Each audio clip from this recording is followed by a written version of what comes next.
پولهای سرگردان دارن کجا میرن؟ سمت دلار، سمت طلا، سمت سکه، سمت بازار سهام، سمت بازار ملک یا گزینه دیگه؟ بیاید با هم دیگه بررسی کنیم. ابراهیم علیزاده هستم، تحلیلگر اقتصادی. میخوام در یک ویدیو به شما دوستان توضیح بدم که در میانه خرداد 1404 پولهای سرگردان مردم توی اقتصاد ایران دارن به سمت کدوم بازار حرکت میکنن. اولین موضوع اینه که آقا اصلا پول سرگردان توی اقتصاد ایران وجود دارد یا نه؟ پول داغه یا اینکه پول داغ نیستش؟ مهمترین عامل در تشخیص این مؤلفه دوستان تورمه. مگه تورم ما کم شده؟ مگه تورم ما خیلی تغییر کرده که من فکر کنم پولهای ما پولهای داغ نیستن؟ آخرین داده‌ای که مرکز آمار ایران اومده اعلام کرده تورم اعلامی برای پایان اردیبهشت 1404. چه تورمی ما داشتیم؟ تورم ماهانه ما رسیده به عدد حدود 3%. یعنی شما چه بخوای چه نخوای ماهی 3% ارزش ریال در این کشور داره کم میشه. تورم ماهانه 3% تورم خیلی سنگینیه. در اقتصاد مثل اقتصاد آمریکا تورم سالانش 3% نمیشه، ولی در تورم اقتصاد ایران شما میبینی که ماهی حدود 3% رشد قیمت وجود داره. بنابراین میخوام بگم آقا تورم همچنان هست در اقتصاد ایران. و نکته مهمتر، من میخوام وقتی برم آمار پولهای سرگردان رو به دست بیارم باید برم جزئیات نقدینگی رو توی اقتصاد ایران ببینم. نقدینگی چی میگه؟ شما فکر کنید همه پولهایی که توی اقتصاد ایران هست دو حالت بیشتر نداره، یا شبه پولن یعنی سپرده‌های بلند مدت بانکی، یا اینکه پولن یعنی سپرده‌های آنی هستن، بلافاصله ممکنه بیان و برای خرید کردن مردم ازشون استفاده کنن. آخرین داده‌ای که خود بانک مرکزی داده مربوط به بهمن پارسال هست، یعنی بهمن 1403. رشد پول بیشتر بوده یا رشد شبه پول؟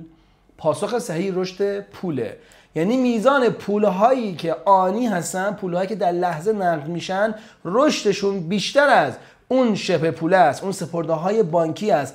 و سهمش هم همینطور. سهم پول از کلیت نقدینگی در اسفند 1402 24% بوده، اما در بهمن 1403 این عدد شده 25.2%.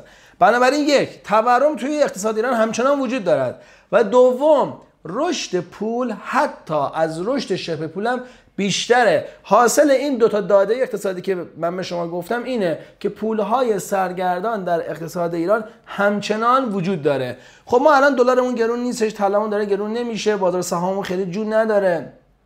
پس چرا شما میگی پول سرگردان توی اقتصاد ایران وجود داره؟ آقا پول سرگردان وجود داره، ولی الان سمت دلار و طلا و سهام داره نمیره. همین امروز که من دارم برای شما دوستان صحبت میکنم این آمار رو بهتون بدم که در هفته گذشته، یعنی هفته قبل از میانه خرداد ماه، چیزی حدود 3000 میلیارد تومان پول از بازار سهام خارج شده. بنابراین بازار سهام آهنربا جذب این پولای سرگردان نیست. طلا چطور؟ طلا هم نیستش. امروز که دارم با شما صحبت میکنم، وقتی میدید شما روند جذب پول در صندوق‌های طلا در بورس رو میبینید اصلا روندش مثبت نیست، روندش منفیه. پول سمت صندوق‌های طلا هم داره نمیره.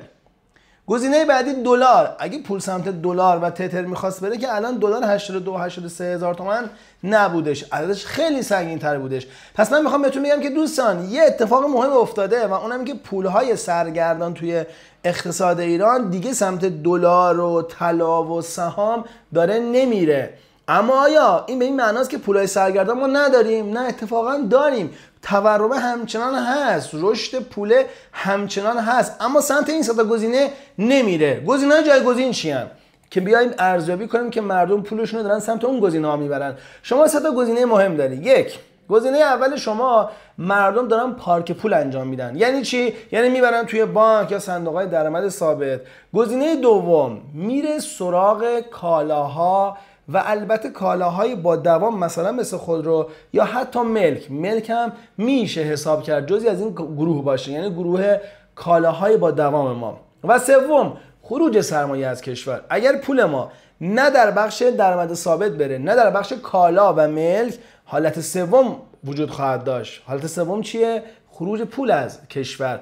بیاید این سومی رو با هم بررسی کنیم. آقا الان به صرفه هست که دلار 82,000 تومان مردم یا افراد که دارن مهاجرت میکنن چنج کنن و این پول رو از کشور خارج کنن؟ متاسفانه بعد بگیم که بله، الان یک بخشی از پولهای سرگردان پولهایی هستن که دارن تبدیل میشن به یک شکلی که از کشور خارج بشن. میتونه قالب مهاجرت باشه، میتونه قالب خروج سرمایه از کشور باشه، ولی شما نمیتونی عدد و داده رسمی داشته باشی. معلومه که نمیتونی، چون این عدد جایی نیست، مرکزی نیست که بیاد این رو بررسی کنه. اما بدونید طبق آخرین گزارش بانک مرکزی در دهه گذشته، در دهه 90 ما سالانه 10 میلیارد دلار خروج پول از کشور داشتیم. این عدد در سال گذشته در 6 ماهه اولش 13 میلیارد دلار بوده روی دلار 60,000 تومان. و حالا الان دلار 80,000 تومان هم وقتی شما مقایسه میکنید با دلار 100,000 تومان، این احتمال وجود داره که بخواد خروج سرمایه سنگین از کشور اتفاق بیفته. اما به نظر من این کوچکترین سهم رو داره از پولهای سرگردان فعلی. اون جایی که سهم بیشتری داره گزینه 1 و گزینه 2 هم. گزینه 1 چی بوده؟ گزینه 1 پارک پول بوده. مردم یا پولها رو به سمت بانک‌ها خواهند برد یا باید پولها رو به سمت صندوق‌های درآمد ثابت ببرن. گزینه بانک به شدت کم رنگه. چرا کم رنگه؟ به خاطر اینکه سودی نداره، عددی نداره. و گزینه بعدی صندوق‌های درآمد ثابت در بورسه که در هفته آخر قبل از اینکه این ویدیو رو من ضبط کنم وضعیت بدی نداشته. اما این پولایی که پارک میشن به شدت پول‌هایی هستن که در بلا تکلیفی به سر میبرن. بلا فاصله ممکن تبدیل بشه به سهام، به طلا، بیا تو بازار ارز یا حتی ملک یا حتی کالا. بنابراین میخوام بگم سهم خروج سرمایه سهم زیادی نیست. سهم پارک پول یعنی سپرده بانکی و صندوق‌های درآمد ثابت هم خیلی زیاد نیست. سهم اصلی که پول‌ها داره به سمتش میره این گروه دومه. گروه دوم چی بود؟ گروه دوم گروه کالاها و یک کالای سرمایه‌ای مثل بازار ملک بودش. شما مگه میتونی بری بازار ملک آمار در بیاری که چقدر ورود پول داشته؟ واقعیتش نه. بانک مرکزی به شما آمار نمیده. ما فقط از داده هامون، فقط از اطلاعات میدانیمون، فقط از گزارش هایی که از مراجع رسمی داریم میتونیم اینو به شما بگیم. و گروه کالاها رو چطور؟ گروه کالاها همه اقلام رو شامل میشه. گروه کالاها میتونه موبایل باشه، میتونه خودرو باشه، میتونه سیمان باشه، میتونه میلگرد باشه. اینا کالاهایی هستن که برای ساخت ملک استفاده میکنن. و حالا الان بعد از رشد قیمت سنگینی که در دلار طلا افتاد و الان اینها ثابت شدن، داره بازی کالاها شروع میشه. بازی کالاها میتونه همه اقلامی رو شامل بشه که عنوانشون غیر خوراکی باشن. مثلا در داده رسمی مرکز آمار ایران که ما نگاه میکنیم مربوط به دوره پایان اردیبهشت 1404، توی این دوره خوراکی های ما تورم نقطه به نقطه شون، یعنی تورم اردیبهشت نسبت به اردیبهشت سال گذشته، تورم خوراکی های شما 41.5%، اما تورم کالاهای شما 37%. و تورم عمومی شما 38%. تورم کالاها هنوز نه به اندازه تورم عمومیه، نه هنوز به اندازه تورم خوراکی ها. و این در حالیه که معمولا باید کالاهای شما نزدیک به خوراکی های شما تورم داشته باشه. نمیشه تورم کالاهای شما 37 باشه، تورم خوراکی های شما 41 باشه. اینا باید به هم دیگه نزدیک بشن. بنابراین میشه گفت که گزارش مرکز آمار ایران داره این هشدار رو میده به ما که شما مراقب باشید که تورم کالاها در ماه‌های آینده ممکن هست بیشتر بشه. من اگه برم ماهانه بررسی کنم، یعنی برای دوره یک ساله رو وقتی نگاه میکنم میگم آقا تورم کالاها به اندازه تورم خوراکی ها رشد نکرده. بعد میام ماهانه‌اش رو نگاه میکنم میبینم جریان رشد شروع شده. توی اردیبهشت ماه امسال تورم خوراکی ها فقط 1% بوده و تورم کالاها 3% بوده. یعنی کالاها تورمش یک ساله جا مونده، اما الان استارت زده، تو ماه اردیبهشت شروع کرده روند رو به رشد و تورم خطرناکش رو.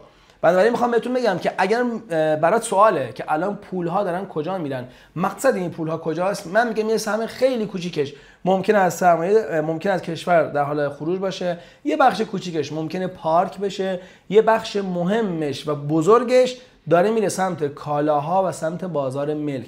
اگر در بازار کالاها، در بازار ملک نیاز مصرفی دارید، واقعیت ماجرا این هستش که خیلی نمیتونید شما صبر کنید، باید زودتر تصمیم گیری کنید.